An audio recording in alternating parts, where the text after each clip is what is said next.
السلام علیکم viewers, welcome back. آج ہم آیت نمبر 62 سے پڑھنا سٹارٹ کریں گے۔ تو پڑھنے سے پہلے درود پاک پڑھ لیتے ہیں۔ اعوذ باللہ من الشیطان الرجیم، بسم اللہ الرحمن الرحیم۔ اللہم صلی علی محمد وعلی آل محمد کما صلیت علی ابراہیم وعلی آل ابراہیم انک حمید مجید۔ اللهم بارك على محمد وعلى آل محمد كما باركت على إبراهيم وعلى آل إبراهيم إنك حميد مجيد۔ تو پڑھنا سٹارٹ کرتے ہیں۔ ان بے شک الذین وہ لوگ جو آمنو ایمان لائے، والذین اور وہ لوگ جو ہادو یہودی ہوئے، والنصارا اور عیسائی، والصابئین اور ستارہ پرست، من جو آمنا ایمان لائے، باللہ اللہ پر، والیوم اور دن، الآخر آخرت، وعمل اور عمل کرے، صالحا نیک اچھے، فلہم تو ان کے لیے، اجرہم ان کا ثواب، عند ربہم ان کے رب کے پاس ہے، ولا اور نہیں، خوف خوف، علیہم ان پر، ولا اور نہ، ہم وہ، یحزنون غمگین ہوں گے۔ تلاوت کر لیتے ہیں۔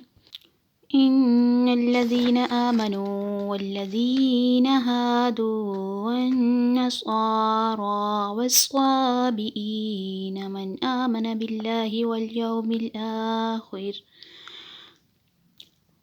واليوم الآخر وعمل صالحا فلهم أجرهم عند ربهم ولا خوف عليهم ولا هم يحزنون۔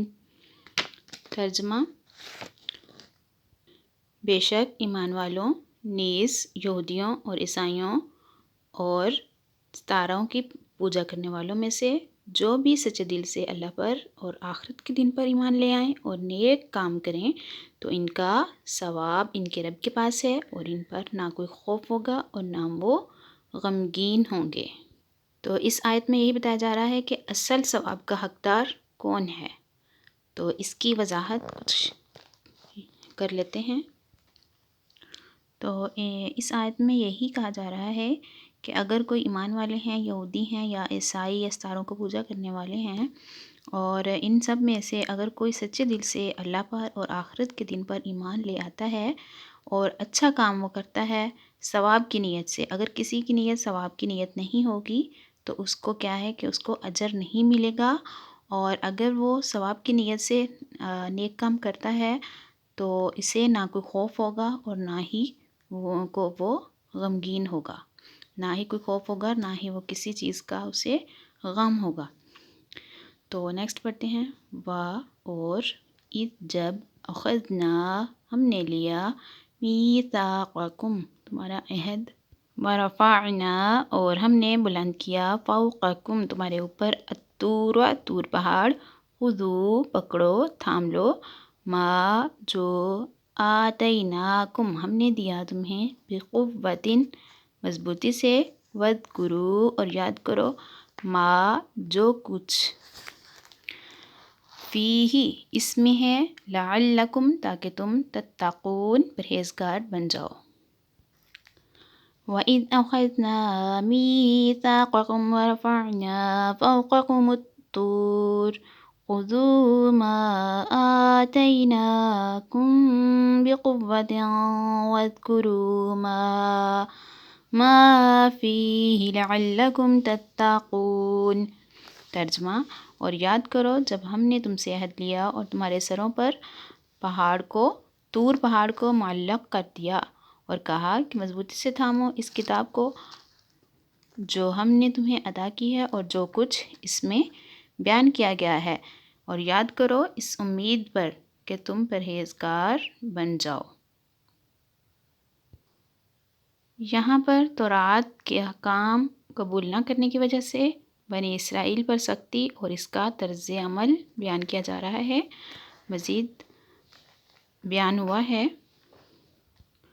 وَإِذْ أَخَذْنَا مِيثَاقَكُمْ اور یاد کرو جب ہم نے تم سے عہد لیا۔ اس آیت میں یہودیوں سے فرمایا جا رہا ہے کہ وہ یہ وقت یاد کرو کہ جب اللہ تعالیٰ نے بنی اسرائیل سے عہد لیا کہ وہ تورات کو مانیں گے اور اس پر عمل کریں گے، لیکن جب انہوں نے اس کے احکام کو بوجھ سمجھ کر قبول کرنے سے انکار کر دیا، حالانکہ انہوں نے خود بڑی التجا کر کے حضرت موسیٰ علیہ السلام سے ایسی آسمانی کتاب کی درخواست کی تھی جس میں قوانین شریعت تفصیل سے قابل ذکر ہوں، اور حضرت موسیٰ علیہ السلام نے ان سے بار بار اس کے قبول کرنے اور اس پر عمل کرنے کا عہد لیا تھا، اور جب وہ کتاب عطا ہوئی تو انہوں نے اسے قبول کرنے سے انکار کر دیا اور عہد پورا نہ کیا۔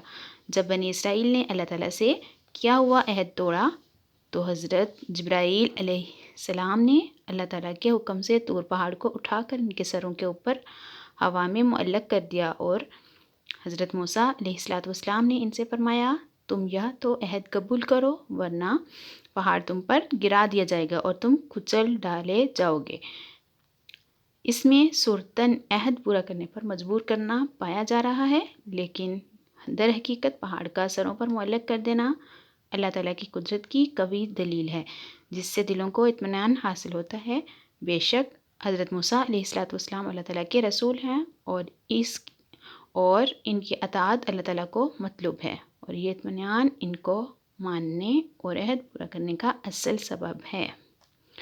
اور مزید یاد رہے کہ دین قبول کرنے پر جبر نہیں کیا جا سکتا، البتہ دین قبول کرنے کے بعد اس کے احکام پر عمل کرنے پر مجبور کیا جائے گا۔ اس کی مثال یوں سمجھیں کہ اگر کسی کو اپنے ملک میں آنے میں حکومت مجبور نہیں کرتی، لیکن جب کوئی ملک میں آ جائے تو حکومت سے قانون پر عمل کرنے پر ضرور مجبور کرے گی۔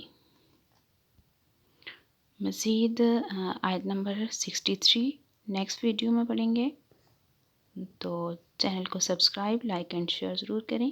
جزاک اللہ خیرہ۔